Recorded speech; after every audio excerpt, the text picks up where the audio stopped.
Hello everyone, कैसे हो आप सभी लोग। मैं उम्मीद करता हूँ आप सभी लोग बहुत अच्छे होंगे, बहुत अच्छे से अपनी तैयारी कर रहे होंगे और बहुत स्वस्थ भी होंगे। ठीक है, तो आज ये जो है पिक्चर आप जो मेरे पीछे लगी हुई है, इसको देखकर आप समझ ही गए होंगे कि आज हम किस बारे में बात करने वाले। यस, जो 2000 के नोट को लेकर जो बवाल पूरे मार्केट में मचा हुआ है, पूरे लोगों के अंदर जो पैनिक है, उन सभी के बारे में हम बात करने वाले हैं। क्योंकि लोगों के मन में बहुत बड़ी कंफ्यूजन है कि आखिर होने क्या वाला है। ठीक है, कई लोगों को लग रहा है कि जो 2000 का नोट है वो बैन हो चुका है। ठीक है, कई लोगों को लग रहा है डिमोनेटाइजेशन आने वाला है, जो हमारे मोदी जी ने पहले करा था। ठीक है, तो बहुत सारे ऐसे कंफ्यूजन है लोगों के माइंड में, लेकिन किसी को भी क्लैरिटी नहीं है। ठीक है, तो आज के इस वीडियो में आपको बिल्कुल क्लैरिटी मिल जाएगी कि आखिर होने क्या वाला है। ठीक है, और आरबीआई ने ऐसा क्यों किया। ठीक है, और कौन कौन से ऐसे फैक्टर्स हैं जो आपको ध्यान में रखने चाहिए एज अ सिटीजन, और आपको कौन कौन से स्टेप्स हैं जो लेने चाहिए। ठीक है, अगर आपके पास भी 2000 के नोट हैं तो। ठीक है, तो इन सभी के बारे में हम बात करेंगे बिल्कुल डिटेल में। बहुत इंटरेस्टिंग होने वाला है, आपको मजा भी आने वाला है, तो वीडियो के एंड तक जरूर बने रहना। ठीक है,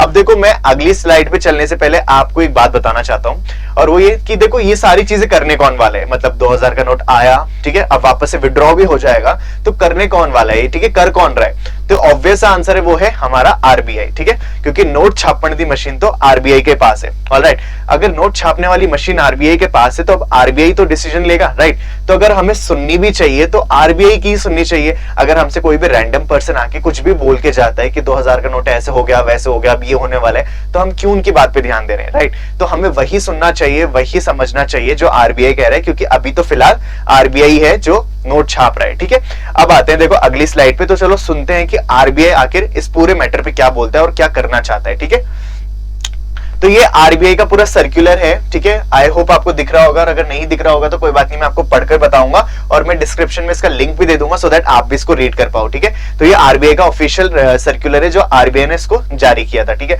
तो यहाँ पे देखो आरबीआई ने सबसे पहले जो बोल्ड लेटर है उसमें क्या कहा है, तो देखो यहाँ पे आरबीआई ने बोला 2000 की डिनोमिनेशन वाले बैंक नोट जो है वो सर्कुलेशन से विड्रॉ होंगे। ठीक है, यानी मार्केट में जितने भी 2000 के नोट सर्कुलेट हो रहे थे, बस उसको आरबीआई विड्रॉ करने वाला है। ठीक है, उसके बाद आरबीआई ने ये बोला है कि 30 सितंबर जो डेट है, ये वो डेट है जब तक आप क्या कर सकते हो, आप बैंक में जा सकते हो और अपने पास जितने भी 2000 के नोट है आप उनको एक्सचेंज करा सकते हो बैंक से, और उसके बदले आपको क्या करेगा बैंक 100, 200 या 500 की डिनोमिनेशन में एक्सचेंज दे देगा।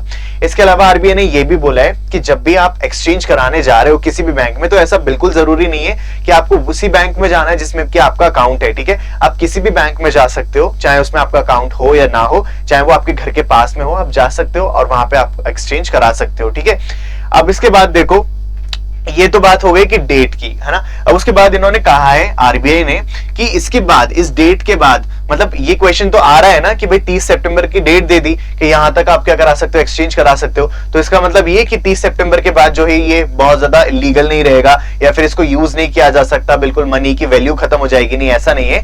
आरबीआई ने साफ कहा है कि will continue as a legal tender, कि मतलब उसके बाद भी जो है आप इस मनी के बदले, आप 2000 के बदले, 2000 नोट के बदले कोई भी सामान खरीद सकते हो, परचेजिंग में यूज कर सकते हो। लेकिन इन केस अगर कोई आपको एक्सेप्ट करने से मना करता है तो आप क्या कर सकते हो, सिंपली बैंक के पास जा सकते हो और उसको एक्सचेंज करा सकते हो। अब लेकिन 30 सितंबर के बाद तो डेट खत्म हो चुकी है, तो आप क्या कर सकते हो, उसको डिपॉजिट करा सकते हो। ठीक है, तो डिपॉजिट करा सकते हो क्योंकि बैंक ने कहा है ना कि continue as a legal tender, तो मतलब अब क्या है कि लीगल टेंडर रहेगा, यानी बैंक तो उसको एक्सेप्ट करेगा ही करेगा। ठीक है, तो आप बैंक में जाके इसको एक्सचेंज करा सकते हो। ठीक है, यहां तक बात क्लियर है।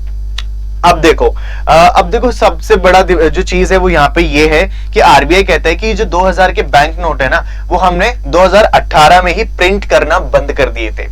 ठीक है, देखो 2016 में क्या हुआ था, हमारा डिमोनेटाइजेशन आया था। ठीक है, उसके बाद 2017 में इस तरह की करेंसी आई थी। ठीक है, जो नई वाली करेंसी आई थी वो यहाँ पे आई थी। ठीक है, 2017 में, लेकिन 2018 में ही, ठीक है, जो आरबीआई है ना, उसने क्या करा था, 2000 के बैंक नोट्स को प्रिंट करना ही बंद कर दिया था। ठीक है, अब 2018 में आरबीआई ने दिमाग लगा लिया था और आज जाके हमें इंफॉर्मेशन मिल रही है। ठीक है, तो मतलब आरबीआई तो इस चीज को बहुत पहले ही सोच चुका है। तो यहां तक तो चीजें समझ में आ गई अब हमें। लेकिन अब आप सोच रहे होंगे, आपके दिमाग में बहुत बड़ा क्वेश्चन हो रहा होगा कि आरबीआई ने ऐसा करा क्यों। ठीक है, कि मतलब 2016 में डिमोनेटाइजेशन हुआ, फिर उसके बाद करेंसी आई नई वाली, फिर उसके बाद जब आ गई है तो उसके बाद अभी विड्रॉ भी कर रहे हैं, तो आखिर ये चल क्या रहा है, ऐसा कर क्यों रहे हैं। ठीक है, तो देखो उसका सबसे बड़ा रीजन ये है कि जब डिमोनेटाइजेशन हुआ था उससे पहले लोगों के पास दो नोट हुआ करते थे, एक तो 500 के और एक 1000 के, ठीक है, जिससे कि वो अपनी सारी रिक्वायरमेंट पूरी कर रहे थे। लेकिन जब ये डिमोनेटाइजेशन आया, ठीक है, जब इन नोट्स की वैलिडिटी खत्म हुई या फिर इनको एक तरीके से इनकी वैल्यू नील हो गई, तो उसके बाद नई करेंसी आई। अब उस टाइम पे जो है हमारे पास कितने की करेंसी आई, 100 की आई, ठीक है, 200 की भी आई, 500 की भी आई, और फिर इसके बाद जो है अब जो नई वाली करेंसी है ना, इसको इतने बड़े लेवल पे प्रिंट कर पाना इतना पॉसिबल नहीं होगा, क्योंकि इसी वजह से क्या करा, फिर आरबीआई ने 2000 का नोट प्रिंट किया, ठीक है, क्योंकि ऑफ कोर्स 2000 का नोट मतलब कि 4 500 के नोट, ठीक है, तो मतलब एक बार में ही 4 500 के नोट के इक्वल में एक नोट है जो आ जाएगा। उससे क्या होगा कि लोगों की रिक्वायरमेंट पूरी हो जाएगी। तो इसलिए आरबीआई ने उस टाइम पे इस नोट को रिलीज किया था और इसी वजह से ही सर्कुलेशन में भी आया था, ठीक है, तो इस वजह से ये 2000 का नोट आया था। अब इसके बाद क्या हो रहा है, लेकिन अब जो है आरबीआई इसको विथड्रॉ कर रही है, ठीक है, अब विथड्रॉ कर रही है। अब उसके बाद एक और चीज मैं आपको बताना चाहूंगा आगे बढ़ने से पहले कि आरबीआई ने साफ कहा है कि जब आप ये करते हो, एक्सचेंज करते हो अपनी मनी का बैंक में जाके, तो आपके पास एक लिमिट है, और वो लिमिट ये है कि आप एक बार में केवल 20,000 तक की एक्सचेंज कर सकते हो, यानी कि 2-2 हजार की केवल 10 नोट ही आप एक बार में एक्सचेंज कर सकते हो, ठीक है।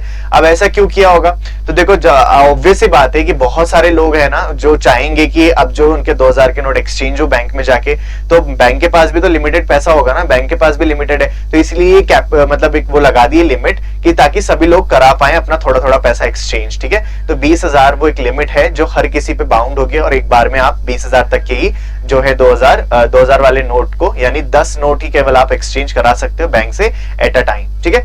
यहां तक बात क्लियर है। चलो एक बार आगे बढ़ते हैं।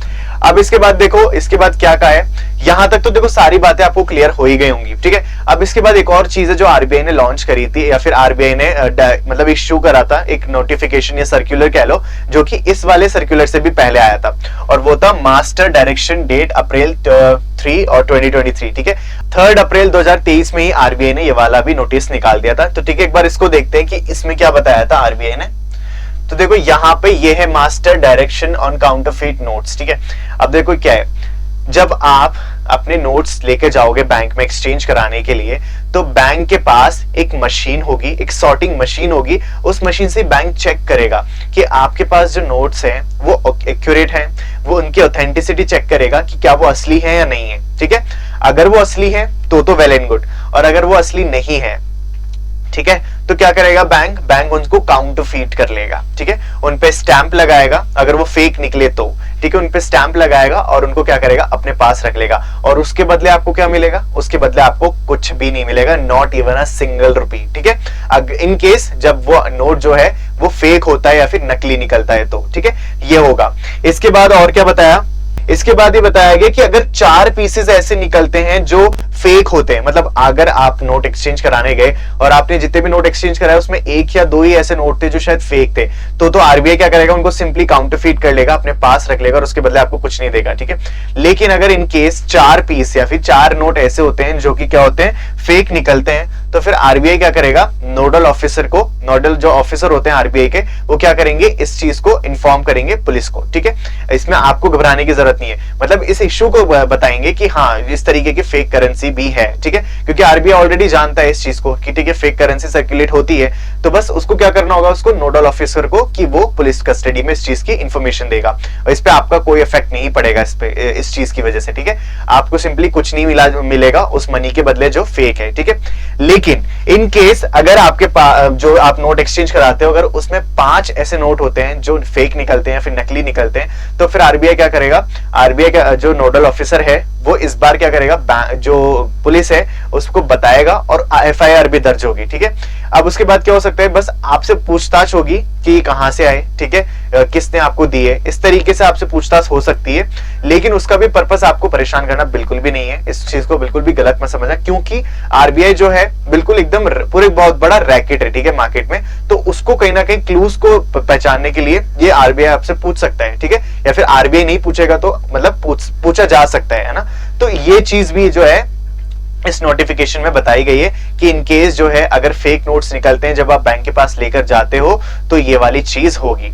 अब देखो यहाँ पे इसका एक बहुत बड़ा इंपैक्ट होगा, और वो क्या, अब देखो बहुत सारे ऐसे लोग हैं जो फेक करेंसी को प्रिंट कर रहे हैं और सर्कुलेट कर रहे हैं मार्केट में। जैसे कि अभी आपने देखा होगा बहुत सारे ऐसे आर्टिस्ट हैं या फिर बहुत सारे ऐसे लोग हैं जो फेक करेंसी को प्रिंट कर लेते हैं और आप भी देखकर उनको नहीं बता पाओगे कि वो असली है या नकली, ठीक है। मतलब मैं भी नहीं देख के बता पाऊंगा ना आप देख के बता पाओगे, बिल्कुल हूबहू बिल्कुल सेम लगेंगे वो आपको, ठीक है। तो ऐसे नोट्स बहुत सारे जो है हमारे मार्केट में सर्कुलेट हो रहे हैं जो कि हमारी इंडियन इकोनॉमी के लिए एक बहुत बड़ा थ्रेट है, ठीक है। तो अब आरबीआई क्या करता है, मतलब अगर आपने ये समझ लिया कि आरबीआई जो है नोट्स को एक्यूरेसी भी चेक करेगा, तो इसका मतलब आप समझ चुके होंगे कि आरबीआई के इस मूव के पीछे कहीं ना कहीं फेक करेंसी को रोकना भी है। ऑलराइट, तो अब देखो क्या होगा कि जिनके भी पास फेक करेंसी है, ठीक है, अब वो थोड़ा सा पैनिक में आएंगे, ठीक है, वो थोड़ा सा पैनिक में आएंगे कि अब जो है इसको क्या करना पड़ेगा, इस फेक मनी को या तो हमें क्या करना पड़ेगा, मार्केट में हम इसको उतार दें, यानी मार्केट में इसको यूज कर ले, कहीं ना कहीं कुछ ना कुछ तो वैल्यू मिल ही जाएगी, क्योंकि अगर ये बैंक के पास लेके गए तो वहां पे तो उन्होंने जान ही लेना है कि ये फेक है, तो वो क्या करेंगे, मार्केट में सर्कुलेट करेंगे इस मनी को। और इस तरीके के फेक मनी का मार्केट में आना बहुत जरूरी है, सो दैट आरबीआई को पता लग पाए या फिर उनको क्लूज मिल पाए, जिससे कि क्या हो कि पूरा जो रैकेट है इस तरीके का उसको खत्म किया जा सके। तो इस वजह से जो है आरबीआई ने ये चीजें निकाली। अब देखो ये अब आप सोच सकते हो कि जो फेक करेंसी वो इसी पे क्यों कर रहे हैं, मतलब 2000 के नोट से क्यों कर रहे हैं। तो 2000 का नोट इसलिए क्योंकि 2000 का नोट अपने आप में काफी बड़ा नोट है, मतलब सबसे बड़ा नोट है, जिस तरीके से फलों का राजा आम होता है, ठीक है, पूरा एकदम वो होता है ना कि हाँ एक किंग, ठीक है। तो अभी सारी जो अपनी इंडियन करेंसी है उसके अंदर सबसे बड़ी जो वैल्यू होल्ड करता है वो एक सिंगल नोट जो है 2000 का वही करता है। तो इस 2000 के एक सिंगल नोट से काफी कुछ परचेज किया जा सकता है, बहुत कुछ चीजें हो सकती है। तो इसी वजह से ज्यादा नंबर में जो मतलब करेंसी होती है फेक करेंसी, वो बड़े नोट की होती है। तो यहाँ पे आरबीआई ने ये डिसीजन लिया है कि हम क्या करेंगे कि जो फेक करेंसी है उसको भी कहीं ना कहीं कर्ब करने की कोशिश करेंगे थ्रू दिस प्रोसेस, ठीक है। तो ये वो सारी चीजें जो आपको जाननी चाहिए, जो आपको समझनी चाहिए, ठीक है। तो देखो यहाँ पे भी मैं आपको बता रहा था कि जो आरबीआई है उसने 2018 में ही क्या करा था, नोट को प्रिंट करना बंद कर दिया था। तो एक बार देख लेते हैं जो फिगर्स हैं वो किस तरीके से डिक्लाइन हो रहे थे। तो जैसे 2017 में है ना, जब ये नोट्स आए थे तभी 51% थे हमारे इंडियन मार्केट्स में, ठीक है। फिर इसके बाद ये रिड्यूस होके हो गए 39.4%, और कब 2018 में, 2019 में ये 29.55% रह गए, 2020 में 20%, 2021 में 16.44% और 2022 में 12%, और आज जब हम 2023 में करें तो केवल 10.12%। मतलब इतना कम रेशियो रह गया है, इतना कम परसेंटेज आज की डेट में जो है इन नोट्स का रह गया है। तो मतलब आरबीआई इसको तब से रिड्यूस करता आ रहा है, ठीक है। तो ये वाली बात भी क्लियर हो गई। तो इसलिए बहुत ऐसा नया कुछ चीज नहीं है, ऑलरेडी वो सोचा हुआ समझा हुआ था, बस हमारे सामने ये न्यूज अभी आई है। तो देखो यहाँ पे ये लिखा हुआ है कि the bank notes of 2000 denomination will continue as a legal tender, जिसपे हम ऑलरेडी बात कर चुके हैं कि ये जो है लीगल टेंडर माना जाएगा इवन आफ्टर 30 सितंबर, ठीक है। तो यहां तक हमारी बात हो गई है, चलो नेक्स्ट पे चलते हैं। तो ये थी हमारी पूरी न्यूज, जहां पे हमने समझा कि कैसे जो है आरबीआई ये एक्शन ले रहा है और इसके पीछे क्या क्या मोटिव है, और हमें क्या करना चाहिए एज ए इंडिविजुअल कि हमारे पास अगर 2000 के नोट हैं तो हम उसको कैसे एक्सचेंज करा सकते हैं, और वो एक्सचेंज कराने में हमें कौन कौन सी बातों का ध्यान रखना चाहिए, और जैसे कि हमने पूरी इसमें वीडियो में बात करा। तो ठीक है, ये सारी चीजें जो आपको पता रखनी है, और ये बिल्कुल भी डरने वाली बात नहीं है कि आपकी जो 30 सितंबर उसके बाद आपकी जो 2000 का नोट है वो उसकी वैल्यू नील हो जाएगी, ऐसा बिल्कुल भी नहीं है, ठीक है। आप उसको एक्सचेंज करा सकते हो, ठीक है। लेकिन ऐसा भी बिल्कुल क्लियरली मेंशन नहीं किया है कि क्या ये बैन हो जाएगा, ठीक है। बिल्कुल ऐसा कहीं पे भी मेंशन नहीं है, बस ये बोला है कि continue as a legal tender. लेकिन हो सकता है कि आने वाले टाइम में जब ये 30 सितंबर खत्म हो उसके बाद ये बोल दिया जाए कि अब हफ्ते भर बाद जो है ये बैन हो जाएगा, ठीक है, या फिर 10 दिन बाद बैन हो जाएगा, तब बोला जा सकता है। अब भी ऐसा कुछ भी नहीं है, ठीक है। 30 सितंबर के बाद भी ये लीगल टेंडर है, यानी कि आप इससे बिल्कुल पहले की तरह से सामान खरीद सकते हो। लेकिन सिंस अगर लोगों में ये मिसकंसेप्शन है, मिस इन्फॉर्मेशन है, तो हो सकता है वो आपको एक्सेप्ट करने से मना कर दे, तो फिर बैंक की जो होगा वो सिंगल ट्रांजेक्शन करने वाला होगा 2000 नोट से रिलेटेड। तो ठीक है, तो ये पूरी नॉलेज है, ये पूरी वीडियो है जिसमें आपको मैंने बताने की कोशिश करी कि आखिर क्या चल रहा है, ठीक है, जिसके पीछे इतना ज्यादा पैनिक हो रहे हैं लोग, ठीक है। तो पैनिक बिल्कुल भी नहीं होना है, जैसा मैंने आपको बताया आपको बिल्कुल वैसे करना है। तो आई होप आपने वीडियो एंजॉय करी होगी और आपने समझा होगा कि आखिर पूरी न्यूज क्या है, ठीक है। तो आप क्या करना, जिसको भी अगर नहीं पता हो तो आप उसको शेयर कर सकते हो विद फैक्ट्स, ठीक है। जो आरबीआई का सर्कुलर है आप उनको जरूर दिखाना, उसके अकॉर्डिंग आप उनको चीजें जो है शेयर करना, ठीक है। तो इसी तरीके के GK GS, current affair update, job vacancy और प्रिपरेशन स्ट्रेटेजी और कॉम्प्लेक्स इश्यूज के एनालिसिस को पाने के लिए चैनल से जुड़ना मत भूलना, सब्सक्राइब बटन को प्रेस करके। और यहाँ पे आपको एक GK24 एप्लीकेशन के बारे में बता दूं कि इस एप्लीकेशन को आप डाउनलोड कर सकते हो प्ले स्टोर से, बिल्कुल फ्री है, जहां पे आपको डेली करंट अफेयर्स मिलते हैं बाइलिंगुअल यानी हिंदी और इंग्लिश दोनों में। उससे रिलेटेड आपको क्वेश्चंस मिलते हैं MCQ फॉर्मेट में, जिससे आप ये पता कर सकते हो कि आपने कितना अच्छे से करंट अफेयर्स पढ़े और उसका आप असेसमेंट कर सकते हो। इसके अलावा हिस्ट्री, ज्योग्राफी, पॉलिटी, इकोनॉमिक्स, इससे रिलेटेड बहुत सारा मटेरियल आपको मिल जाएगा, that is free of cost, ठीक है। कोई सिंगल रुपी पे आपसे चार्ज नहीं किया जाएगा। This app is actually design for you, जिससे आप ज्यादा से ज्यादा लाभ उठा सको, ठीक है। तो आप डेफिनेटली इसको चेकआउट करना, प्ले स्टोर से इसको डाउनलोड कर सकते हो। So this is all from my side, ठीक है। तो आई होप आपने वीडियो एंजॉय करी होगी, और अगर ये करी है तो आप सब्सक्राइब बटन को जरूर प्रेस करना और इसको शेयर करना उन लोगों के साथ जिनके को आपको लगता है कि अधूरी इंफॉर्मेशन है इस पूरी न्यूज से रिलेटेड, तो आप उनके साथ शेयर इसको जरूर करना। तो thank you so much for watching, this is me Nadeem signing off, and I will meet you in the next video. Till then stay happy and keep learning.